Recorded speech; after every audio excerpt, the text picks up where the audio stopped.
Hello everyone, my name is Brian Bourgeon and welcome back to another video.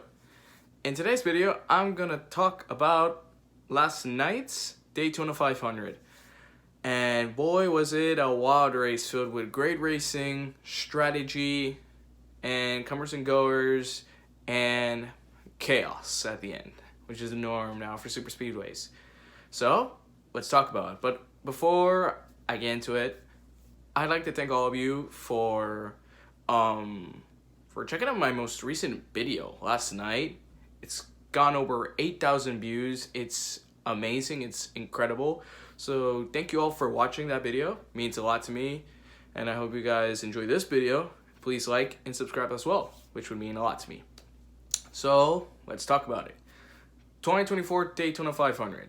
Last night, yesterday, it was a wild race. It was a very wild race. You had Michael McDowell and Joey Logano in the front row, two fast forwards. Michael McDowell now with Front Row Motorsports as a Tier 1 Ford program, now with their alliance with Team Penske. So F-Farm are definitely going to be a team that's going to be running up front a bit more now. You see them as like a top 20, top 15 team. Now they're going to be a primer top 15 team. They're going to be running a lot in the top 15. They'll do good. They will do very good. And then you had Logano, 2015 Daytona 500 winner, at the front as well, starting on pole position. The race got the green flag. The race went green at 4:30 p.m. and it was side-by-side racing throughout the first 5-6 laps until early in the race. There was a bit of a big crash, I'd say. Or well, no, it was a big crash. You had Carson Hocevar, Harrison Burton involved as the main guys involved in that incident because Brad Keselowski giving John Hunter Nemechek a bit of a big push, got Nemechek squarely and got him into Harrison Burton, which collected Hocevar. And then after those two collided, they went to the tribal grass and then back up into the track, getting Austin Dillon, Ryan Preece, and Jimmy Johnson, and I believe one name that I currently can't remember who exactly right now was also involved.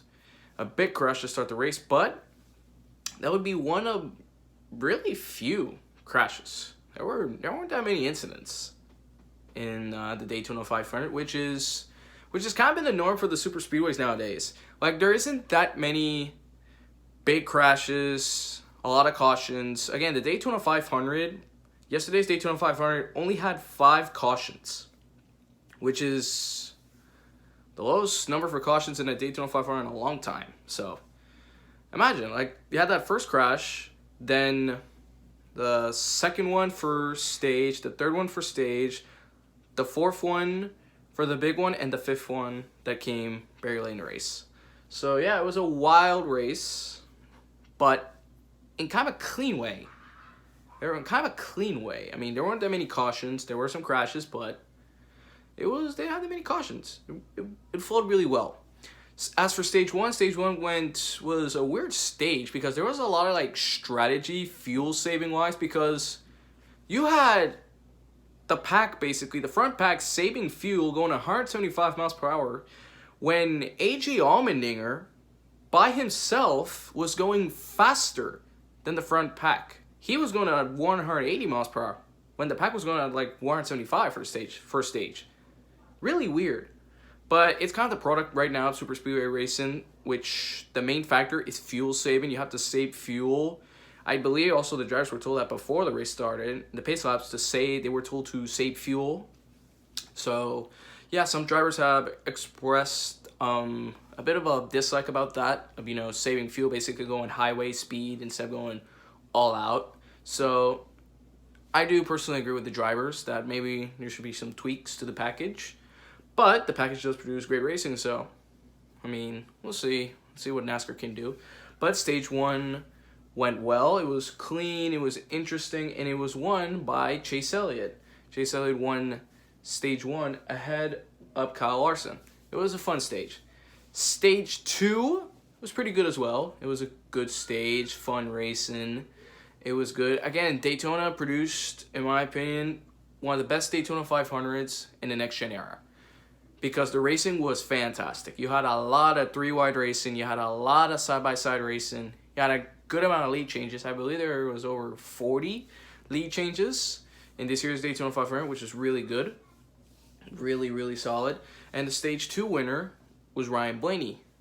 Ryan Blaney won Stage 2, last year's champion. But going back to the racing again, the racing was really good. Granted, is that a product of the fuel saving strategy?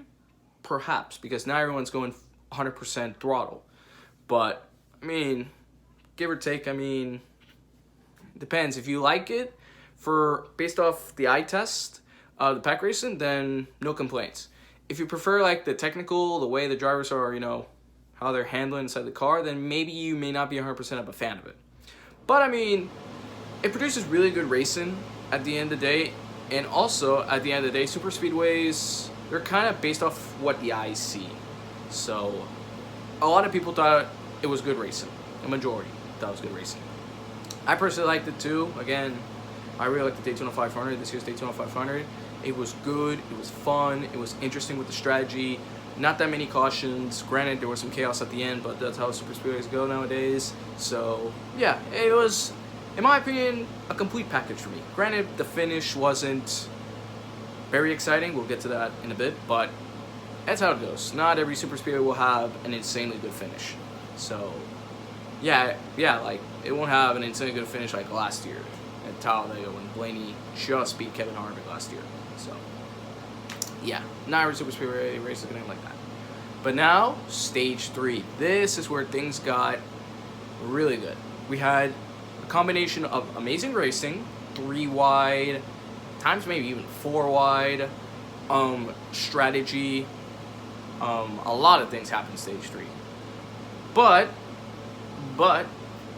the fun part, in my opinion, came with 20 laps to go. The racing, after the last cycle green flag pit stops, was amazing. 3 wide racing, beating and banging, massive bump draft, big runs, lead changes, different leaders. I mean, it was amazing. The last 20 laps were definitely one of the best racing I've seen in Daytona in a long time. It was really fun to watch. But with the way they were racing at the end, they weren't going to make it. A lot of bing and banging, a lot of bump drafting. It wasn't going to go right. Something had to give. When it came to 17 laps to go, they didn't wreck. 16 laps to go, they were close. Then 15 to go, 14 to go, 13 to go, 12 to go, 11 to go, 10 to go, and then finally, coming out of turn 2, down the backstretch, Chastain blocks Keselowski, gives him a huge bump. Then you have Bowman pushing Byron. And then heading into turn 3, the whole pack, the whole like 20-something cars in the front pack, fighting for the win. Heading into 3, Bowman gives Byron a push, but it doesn't hit Byron the correct way. Gets loose. I believe he gets into Keselowski, then he causes a big chain reaction incident, and it collected the whole field. It collected a big amount of cars. Collected Joey Logano. Now that I remember, Byron got to Keselowski, then Keselowski got into Logano, then sent off the huge wreck at the end. Collecting a lot of drivers. Daniel Suarez, Joey Logano, Todd Gilliland, Brad Keselowski, Ryan Blaney, Chase Elliott. Somehow, well, granted, he was kind of involved, but he got through it. Days of Thunder. Amazing stuff. You had Bell, Reddick, a bunch of cars, a lot of the favorites involved in the big one, basically at Daytona. The big one. So, they red flagged the race for a bit, cleaned up the mess. Then, overtime, green-white checker. You had a lot of cars in it to win it still. Byron, Chastain, Cindric, Bowman, Bell, LaJoie, Allmendinger, Bubba Wallace, John Hunter Nemechek, Eric Jones, all those drivers with a chance to win the Daytona 500. Heading into turn 4, Byron leads the field. Chastain tries to make a insane move that if he would have pulled it off, he would have won, because Chastain's one of those super speedway guys that once he gets out to the front late, 2 laps to go, final lap, in my opinion, game over. He wins. He would have won if he would have pulled it off. But LaJoie gets into Cindric, basically trying to help him, bump draft. Cindric gets into Ross Chastain going for the lead. He was going for it. He even mentioned it in his post-race interview that he was going for the win, the Daytona 500. He went for it. They made contact. They spun out, collecting David Reagan and one more driver that I don't remember exactly, and causing a big crash that would cause the race to end under caution. It was between Byron and Bowman. NASCAR checked the replays, checked when the caution came out at the time of caution, went to the scoring loop, and at the end, it was determined that William Byron would win the 66th annual Daytona 500 in a wild, insane final laps. It was a fun race. It was definitely a fun race that William Byron ended up winning. Alex Bowman finishes second. Christopher Bell finished third. Amazing for Bell. I mean, hey, really good finish for Bell. Corey LaJoie finishes fourth. Bubba Wallace fifth. AJ Allmendinger sixth. John Hunter Nemechek in his first race, first official points-paying race for Legacy Motor Club, comes home in seventh. Really good stuff for Nemechek. Eric Jones comes in eighth. Hey, man. Legacy Motor Club, with seventh and eighth, double top 10. Good stuff. Noah Gragson finishes ninth and Chase Briscoe 10th. Also a double top 10 for SHR. Not bad. Then you had Kyle Larson 11th, Kyle Busch 12th, Shane Smith finished 13th, Chase Elliott 14th, Martin Truex Jr. 15th, Danny Hamrick 16th, Ty Gibbs 17th, Chris Buescher 18th, Danny Hamlin 19th, in 20th place, David Reagan, who was in the number 60 car, in the Project 60 RFK car. And the last place driver would end up being Carson Hocevar, sadly. Again, Hocevar, he did good. He did really good in the first dual race, finished fourth. So he did really good, but unfortunately got involved in the early incident with Burden, thanks to Keselowski, who got into Nemechek, causing a bit of a conflict there and caused the incident. So definitely a shame. But nonetheless, again, my final thoughts on the race, it was fun. I enjoyed it. Granted, I didn't watch the whole race because I was at work when the Daytona 500 started. I got home at like 6, so I only watched the second half of Stage 2 and the entirety of Stage 3. And thankfully I watched the entirety of Stage 3 because that was really good. It had a lot of good super speedway racing. It was fun. But as a whole, again, the Daytona 500 was fun. It was a good Daytona 500. Great racing. You had a lot of pros, in my opinion. A low amount of cons. Granted, the pros were definitely the strategy, the good racing, the 3-wide, the 4-wide racing, the final 20 laps, like 17 to go to 9 to go in the Daytona 500 was amazing. Those laps were incredible. Great racing. And for the cons, the only one that I could think about is maybe the finish. Yeah, the finish. Again, I didn't have a problem with the finish because that's how super speedway races go. I mean, some people have compared the one finish in the Truck Series where they wrecked in the Tribal. NASCAR called the caution almost immediately. It didn't happen in Daytona 500. I mean, it's not going to be always a consistent call. I mean, consistent calls in any type of sport, in my opinion, when it comes to bat and stick, hockey, basketball, baseball, soccer, all the above.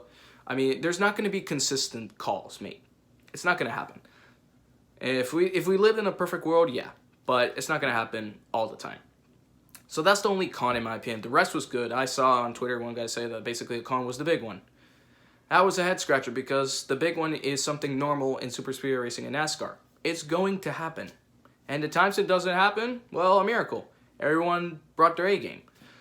But, yeah, that's my final thoughts on the Daytona 500. Great start to the season. Great racing. A good winner. The finish could have been better, but oh well. That's how it goes.